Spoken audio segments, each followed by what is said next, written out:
6 மற்றும் 11ஆம் தேதி சட்டசபை தேர்தல் நடக்க உள்ளது. இதையொட்டி வரும் 24 மற்றும் 30ஆம் தேதிகளில் என்டிஏ கூட்டணி வேட்பாளர்களை ஆதரித்து பிரதமர் மோடி பீகாரில் ரோட் ஷோ மற்றும் தேர்தல் பிரச்சாரத்தில் பங்கேற்க உள்ளார். உலக அரங்கில் இந்தியாவின் வளர்ச்சிக்கு இலங்கை துணை நிற்கும்.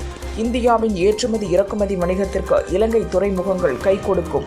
மீனவர் பிரச்சினைக்கு பேச்சுவார்த்தை மூலம் தீர்வு காணப்படும் என இலங்கை பிரதமர் ஹரினி கூறினார்.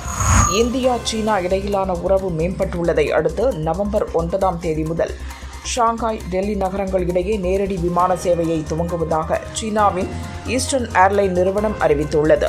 போர் நிறுத்த உடன்படிக்கையை மீறி காசாவில் இஸ்ரேல் படைகள் அத்துமீறி தாக்குதல் நடத்தியதாகவும் இதில் 11 பேர் பலியானதாகவும் ஹமாஸ் அமைப்பு குற்றம் சாட்டியுள்ளது. தீபாவளியையொட்டி தமிழகம் முழுவதும் 2 நாட்களில் 10 லட்சம் பேர் ரயில்களில் பயணம் செய்துள்ளதாக ரயில்வே நிர்வாகம் தெரிவித்துள்ளது.